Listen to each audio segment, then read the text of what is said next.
The idea here, Sandra, is to engage Democrats on some of the top priorities and maybe in the hope of finding a bit of common ground.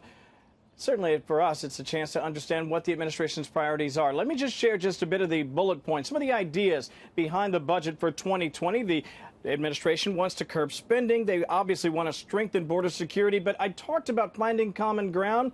Here's some possibilities. National defense, combating the opioid epidemic, investing in education and America's students, modernizing government, and obviously caring for our veterans. But the big headline today will clearly be the border wall. The president looking for $8.6 billion to fund it, $5 billion from DHS, $3.6 billion from defense and military construction budget to complete 722 miles of border barrier. But he's also looking to invest more than $80 billion into veterans health care and $2.7 trillion in spending cuts over a decade. That would be higher than any other administration in history. So you could say trimming a bit of the fat in some areas to build up those in need of a boost.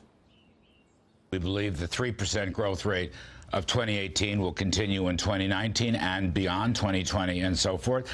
I think the other element is always to limit spending, and the president is proposing roughly a 5% across-the-board reduction in domestic spending accounts. It will be a tough budget. We're going to do our own caps this year, and I think it's long overdue. Some of these recent budget deals have not been favorable towards spending. So I think it's exactly the right prescription. The right prescription, and not a new or novel idea, this idea of cutting government in order to make it more lean and more efficient. We'll see what happens in the budget, Sandra. Kevin, so how different are these priorities that the White House is laying out different from previous budget requests?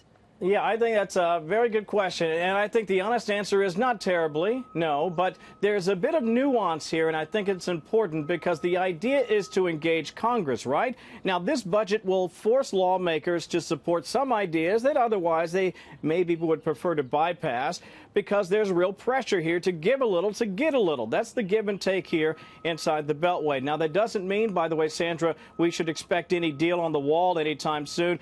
Here's a Chuck Schumer, Nancy Pelosi statement. It reads in part, at a time when our country faces challenges about jobs for the future, this money, talking about wall funding, will be better spent on rebuilding America and on education and workforce development for jobs for the 21st century. Just got this nugget, by the way, from my colleague John Roberts.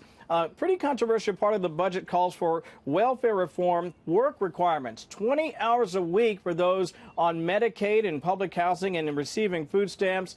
Interesting. 11:30, we'll find out more, but for now, back to you.